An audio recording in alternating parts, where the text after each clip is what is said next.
ఈ పేపర్ 2కి సంబంధించి పేపర్ 2లో ఉండే సబ్జెక్ట్స్ ఏంటి, వాటిని ఎట్లా ప్రిపేర్ అయితే మన ఇన్ సర్వీస్ టీచర్స్ ఈజీగా క్వాలిఫై అయ్యే అవకాశం ఉంది? వాస్తవానికి మనం ఏ మాట కామాటే మాట్లాడుకోవాలి. పేపర్ 1 కంటే పేపర్ 2నే ఈజీ అంట నేను.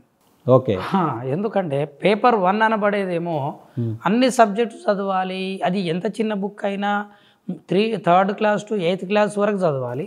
పైపెచ్చి అన్ని సబ్జెక్ట్స్ చదవాలి. అవును. బట్ వేరేజ్ ఇక్కడ పేపర్ 2లో మనం ఏ డిగ్రీ సబ్జెక్ట్స్ చేసుకున్నాము, ఓకే, ఆ కన్సాలిడేటెడ్ సబ్జెక్టునే మనము కంప్లీట్ చేసుకోవాలి. That school assistant in service అంటున్నారు కాబట్టి మీరు ఇప్పుడు ఫర్ ఎగ్జాంపుల్ ఫిజికల్ సైన్స్ చెప్పే టీచర్ ఉన్నాడు అనుకోండి. ఫిజికల్ సైన్స్ చెప్పేటువంటి టీచర్ ఫిజిక్స్ మీద కమాండ్ ఉంటుంది, అంటే ఆ కంటెంట్ మార్క్స్ ఉంటాయి. ఫిజిక్స్ చెప్పే వాళ్ళకి ఎంతో కొంత మ్యాథ్స్ మీద కూడా గ్రిప్ ఉంటుంది. కానీ ఇక్కడ మనం చర్చించాల్సింది ఏమంటే టెట్లో ఉన్న ఒక చిన్న ఇరకాటం ఏమంటే సైన్స్ టెట్టు, సోషల్ టెట్ అని చెప్పి 2 రకాల టెట్టులు ఉన్నాయి. ఓకే. ఇక్కడ maths TET, bio science TET అనేది లేవు. ఎందుకంటే లైఫ్ సైన్సెస్ అని చెప్పి మీకు తెలియదు ఏముంది, ఇప్పుడు నేషనల్ లెవెల్లో లైఫ్ సైన్సెస్ అంటారు కాబట్టి అన్నీ అందులోనే పెట్టేసి. దీనిలో స్పెషల్ ఏమంటే మ్యాథ్స్ వాళ్ళకి ఈజీ ఉంది. ఓకే. ఎందుకంటే వాళ్ళ కంటెంట్లో ఇప్పుడు 60 మార్క్స్ ఉంది sir. Okay. 60 మార్క్స్లో 24 marks maths, okay, 6 marks maths methodology. Okay. Remaining 30 మార్క్స్లో 12 marks వచ్చి బయో సైన్స్, 12 మార్క్స్ వచ్చి ఫిజికల్ సైన్స్. ఓకే. 3 మార్క్స్ వచ్చి మెథడాలజీ. మళ్ళీ అంటే వీళ్ళు బీఎడ్లో చేసినటువంటి కోర్సు కానీ డిగ్రీలో చదివిన సబ్జెక్టు కానీ స్కూళ్ళల్లో చెప్పిన కంటెంట్ వాల్యూ కానీ ఇక్కడ ఎటొచ్చి ఒక బయో సైన్స్ టీచర్ టెట్ రాయాలంటే తన సొంత సబ్జెక్టు 15 మార్కులే యూజ్ అవుతుంది. అవును. మిగిలిన 15 మార్కులకు ఫిజిక్స్, 30 మార్కులు మ్యాథ్స్ చదవాల్సి వస్తుంది. దీనివల్ల మెజారిటీ బయో సైన్స్ టీచర్స్ ఏం చేస్తున్నారంటే ఈ టెట్ అనేది పూర్తిగా మాకు ఇబ్బంది, మేము మళ్ళీ మ్యాథ్స్ చదవాలంటే మాతో జనరల్గా కూడా బయో సైన్స్ అంటే మ్యాథ్స్ భయపడిన వాళ్ళు ఉంటారు. మ్యాథ్స్ వచ్చినప్పటికీ కూడా ఇన్ని రోజులు బయో సైన్స్ చెప్పి మ్యాథ్స్ మర్చిపోయిన వాళ్ళు ఉంటారు. ఇప్పుడు మళ్ళీ మ్యాథ్స్ అంటే మేము ఇబ్బంది అవుతుంది ఎగ్జామ్లో అనేది వాళ్ళు అనుకుంటున్నమాట. అవును. వీళ్ళని ఉద్దేశించి నేనైతే ఒక మాట ఏం చెప్తా అంటే మీ కంటెంట్లో మీరు పొందాల్సినటువంటి 17 మార్కుల్లో 10 మార్కులే పొందండి మీరు. ఓకే. 10 మార్కులే పొందండి. రిమైనింగ్ మార్క్స్ అంతా జనరల్ సబ్జెక్ట్స్లో కొట్టుకోండి. మీకు ఏం హయ్యెస్ట్ స్కోర్ అవసరం లేదు కదా, మీకు కావాల్సిందల్లా క్వాలిఫై మార్క్ కదా. మ్యాథ్స్లో 3 మార్కులు వచ్చి ఫిజిక్స్లో 3 వచ్చినా అవి 6, ఈ 10, 16 అవుతుంది. ఓకే. 90 మార్క్స్లో 16 పోయినాయి అంటే మిగిలినటువంటి 74 మార్క్స్ ఏవైతే ఉన్నాయో you try to get those marks from general subjects. Okay. General సబ్జెక్ట్లో మార్కులు కరెక్ట్ లాజిక్ దొరికితే ఈజీ.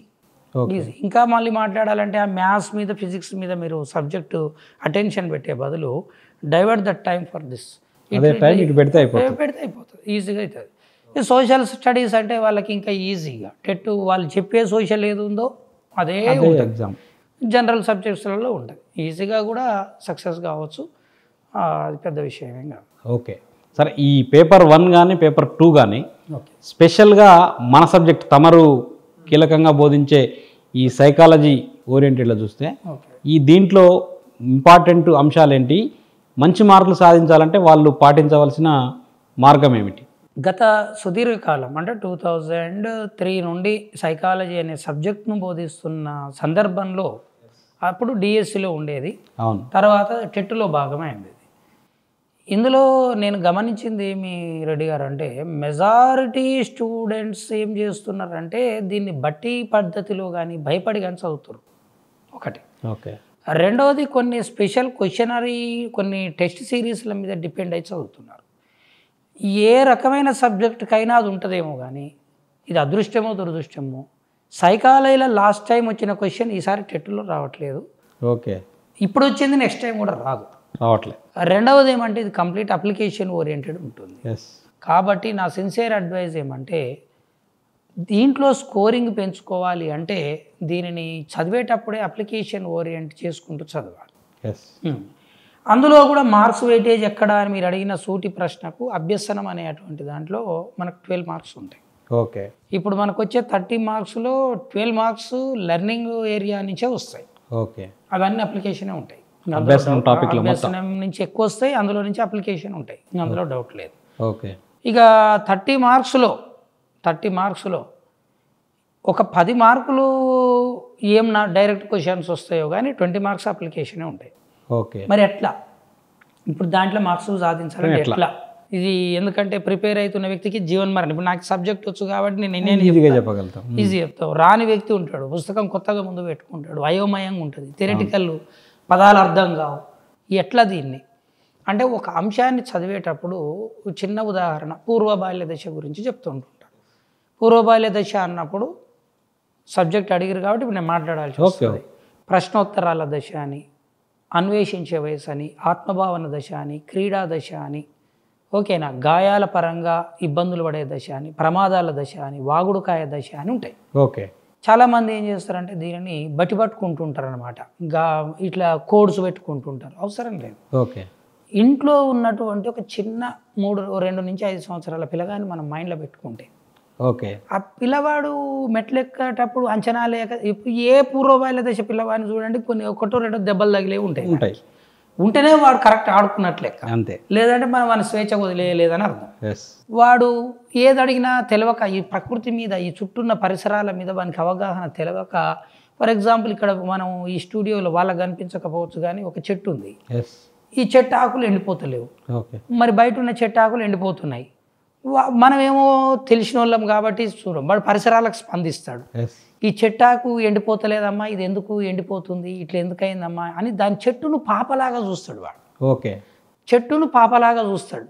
అంటే మనం ఏం చేయాలి, ఆ పాప మనసులోకి మనం మారాలి. ఆ స్థితిలో ఉన్నప్పుడే వానికి గుణం అర్థమవుతుంది, అంతే.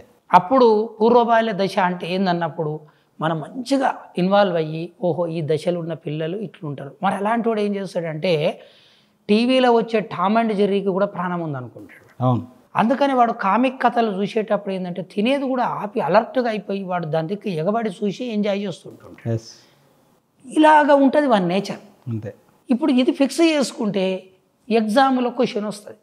పూర్వబాల్య దశ పరంగా సరైనది ఏది, సరికానిది ఏది అంటాడు. 1 ఈ దశలో ధారణ ఉండదు.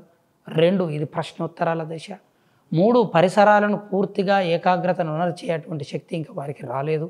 4 పైవన్నీ సరైన అంటే పైవన్నీ సరైనవి. ఆప్షన్స్ కూడా మారుతాయి, అంతే. ఇది దెబ్బలు గాయాలు దాయించుకునే దశ. ఎవరు అడగకపోయినా వాడే మాట్లాడుతుంటాడు కాబట్టి ఇది వాగుడుకాయ దశ. 3వది వానికి అప్పుడప్పుడే నేను అనే భావన వస్తుంది, ఆత్మభావన దశ. 4 పైవన్నీ అంటాడు. పైవన్నీ అంటే ఫస్ట్ క్వశ్చన్ అదే, రెండో క్వశ్చన్ అదే, కానీ ఆప్షన్స్ మారినాయి. ఎక్కడ ఏ సబ్జెక్ట్లో ఇట్లా ఆప్షన్స్ మారవు. బయాలజీ ఉందనుకోండి, కాలేయం బరువు ఎంత అంటే ఎప్పుడైనా అంతే ఉంటుంది. ఇక్కడ సైకాలజీలో అట్లాగా. కాబట్టి ఆ దానిని వాడు ఇన్వాల్వ్ కావాలి స్టూడెంట్. కానీ మెజారిటీ ఏం చేస్తుంటారంటే ఫ్యాకల్టీ కూడా కొద్దిమంది మనం అనేది పిల్లలకు ఈ డెప్త్ను పరిచయం చేయకుండా పెరిఫెరల్గా 10 బిట్స్ చెప్తే ఇవే వస్తాయి అనుకుని వీళ్ళు చదివితే ఈ 40 రోజుల్లో ఆ మెంటర్షిప్లో ఫెయిల్ అయిపోతారు అనమాట. అందుకొరకు ప్రాపర్ వే ఏదైనా ఓకే కరెక్ట్ సరైన గైడెన్స్ మార్గదర్శనం అట్లా సక్సెస్.